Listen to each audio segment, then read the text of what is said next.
बिस्मिल्लाहिर्रहमानिर्रहीम, अस्सलाम वालेकुम। मैं हूँ सैयद शहरियार अली नकवी और आप लोग देख रहे हैं और सुन रहे हैं गोसा व्लॉग्स। कैसे हैं आप लोग? खैरियत से हैं? ठीक ठाक हैं? उम्मीद है जहाँ भी होंगे खुश खुर्रम होंगे, शाद और आबाद होंगे।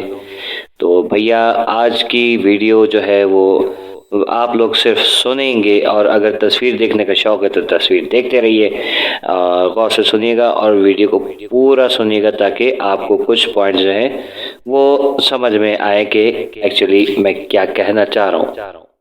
सबसे पहली बात करेंगे, जो कल मुलाकात हुई है बच्ची की वालिदैन से, तो उसके हवाले से हमने देखा कि वालिदैन माशाल्लाह खुश व खुर्रम और वहाँ से बाहर निकले हैं। और उनसे जब पूछा गया कि बच्ची को कोई जैसे सीसीटीवी कैमरास लगे हुए हैं तो उसकी वजह से कोई प्रॉब्लम तो नहीं है, तो वालिदैन ने उस पर जो है वो बहुत अच्छा जवाब दिया कि ये देखे ज़रूरी है कि बच्ची प्रोटेक्ट रहे वहाँ पर।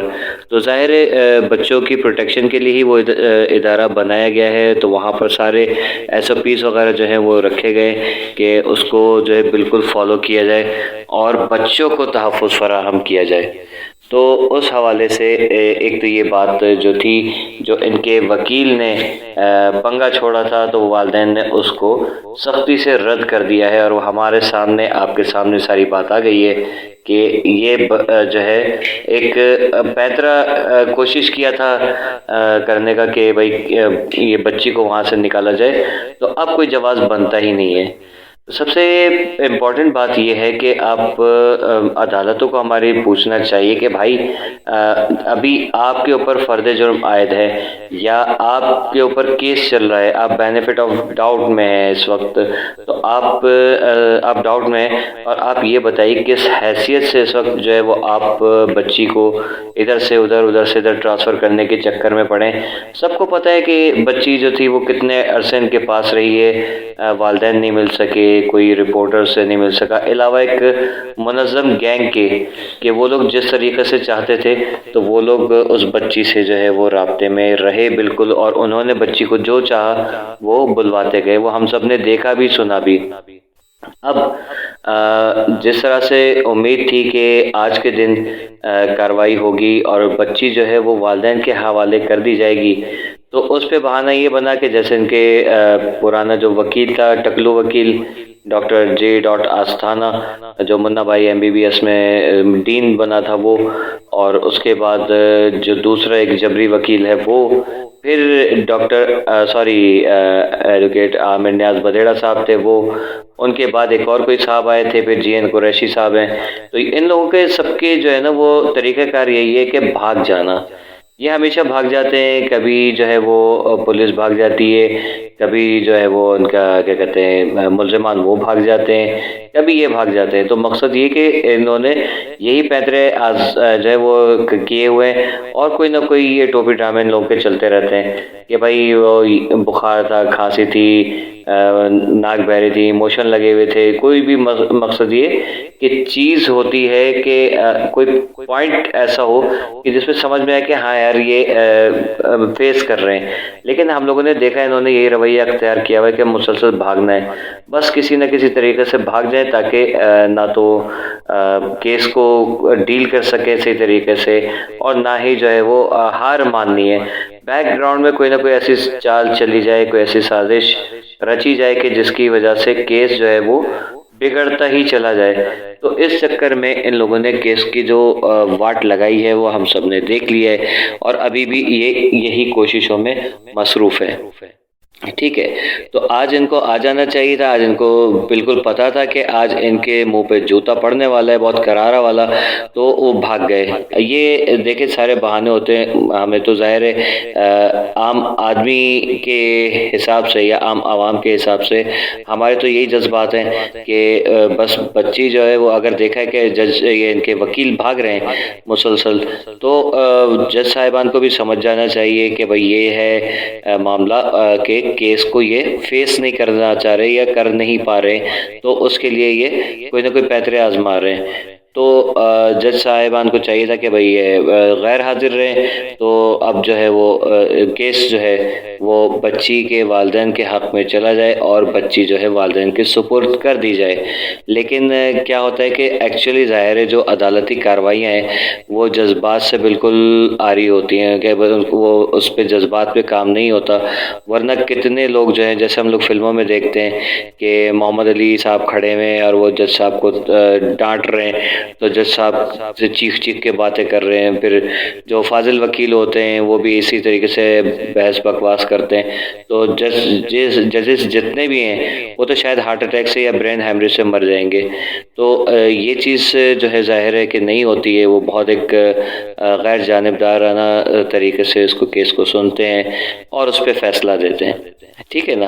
तो ये सारी चीज़ें हमें सोचनी और समझनी चाहिए। तो इस हिसाब से चलो ठीक है, फिर इंतज़ार कर लेते हैं। अब 10 तारीख जो है वो बहुत ज़्यादा इम्पॉर्टेंट है और 10 तारीख को जो है वो हमें पता है कि बच्ची का ये जो केस है ये दोबारा चलेगा। फिर ज़हीर ने जो दायर की हुई हैं दरख्वास्तें जो कि कुछ रद्द हो गई हैं और कुछ बाकी हैं, तो वो जो है इंशाअल्लाह 10 तारीख को सुना जाएगा। और भी बहुत सारी चीज़ें हैं, लेकिन बीच में सरप्राइजेस आते रहेंगे आपको। जैसे पता है कि लाहौर में फैयाज़ रामी साहब ने जो है वो इनकी जो करनानी चुड़ैल है उसको आईना दिखाया और वो घी मांगने लगी। लेकिन देखें मकसद यही है कि इनका वास्ता पड़ा है पढ़े लिखों से, तो अब इनको पता चल रहा है कि ये हर जगह पर जो है ना चालबाजियाँ या पैसा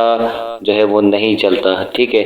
अगर ये केस अदालत में नहीं होता, ये पुलिस के मामले में होता, तो शायद ये केस जो है कब का ही जो है वो उनके ही हक में चला जाता, ज़हीर वालों के। क्योंकि आपको पता है कि हमारी पाकिस्तानी पुलिस जो है कितनी करप्ट है, सबको पता है, ठीक है। करप्शन के अगर ये छोड़ दें करप्शन करना तो शायद फिर मुल्क के अंदर किसी किस्म का जुर्म हो ही नहीं।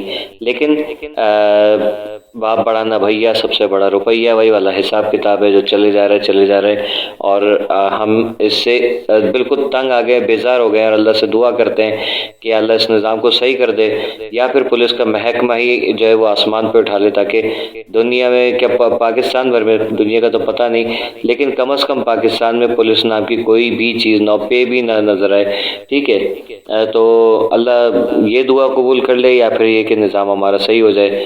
बहरहाल वो ज़्यादा बेहतर जानते हैं, क्योंकि जब तक क़यामत नहीं आ जाती तो ये अच्छाई और बुराई की जंग जो है वो चलती ही रहेगी।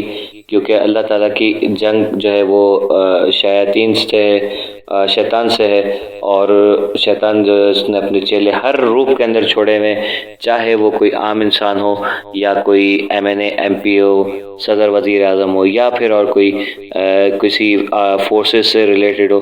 तो ये सारी चीज़ें चलती रहेंगी। अगर ये निज़ाम नहीं होता, ऐसा कुछ नहीं होता, तो शायद कब की दुनिया ही जन्नत बन चुकी होती और ना तो किसी को ज़रूरत थी किसी की बहन बेटी को अगवा करने की, और ना ही किसी को दौस धमकी देने की, और ना ही ये ज़ुनैरा माहम जैसी जहरीले बलगम ये लोग जो है वो सांस लेते या सर उठाते, ऐसी कोई चीज़ ही नहीं आती। लेकिन क्या करें, दुनिया का दस्तूर है, कुदरत का निज़ाम है, इससे लड़ना तो कुदरत के निज़ाम से नहीं, सॉरी, बुराई से तो लड़ना ही है हमें। और जो जो आमाल अपने जमा करना चाहता है क़यामत के दिन के लिए, कब्र में उतरने के लिए, कि शायद बख्शिश हो जाए अपने गुनाहों की, तो वो ज़ाहिर है हक़ का साथ देगा। और जो हक़ का साथ नहीं देगा और गलत को हक़ साबित करने की या सच साबित करने के चक्कर में रहेगा, तो उसका जो है अंजाम आपको सबको पता है कि ना क़ारून बचा, ना फ़िरौन बचा, ना नमरूद बचा, ना यजीद मलून बचा जिसने दीन के अंदर तब्दीली करने की कोशिश की और नाकाम रहा। सारी क़यामत तक के लिए, क़यामत के बाद तक के लिए भी मलून और मरदूद करार पाया। और इंशाल्लाह देखिएगा इसी तरीके से उसकी जो पैरोकार है, उसकी जो चेली है, वो जाली जाफरी जो है, वो भी इंशाल्लाह देखिएगा ये सारे के सारे कानून के कटहरे में खड़े होंगे और सज़ाएं भुगतेंगे। और अगर गैरत होगी और इनको सज़ाए मौत ना दी गई, इनको वैसे कोई कैद की सज़ा दी गई, तो ये अगर गैरत हुई तो ये सुधर जाएंगे, वरना ये बाहर निकल के कोई और बड़ा कारनामा करेंगे जो इनका हमें पता है कि कुत्ते की दुम कभी भी सीधी नहीं होती, वो हमेशा टेढ़ी ही रहती है। कुछ भी कर लें आप, तो ये कुत्ते की दुम है, ये कभी भी सीधे नहीं होने वाले। तो उम्मीद है कि आज की वीडियो आप लोगों ने सुनी और समझी, आपको पसंद आई होगी। कैसा लगा कमेंट में बताइएगा ज़रूर। अपना और अपने प्यार का बहुत ख्याल रखिएगा। मेहदी काज़मी भाई के लिए और हम सब के लिए और आप सब के लिए अपने अपने लिए भी दुआएं करते रहिएगा। मेरी भी दुआएं आप लोगों के साथ हैं और मेहदी अली काज़मी भाई के साथ और उनकी फैमिली के साथ। अल्लाह हाफिज़। कीप वॉचिंग गोसा व्लॉग्स।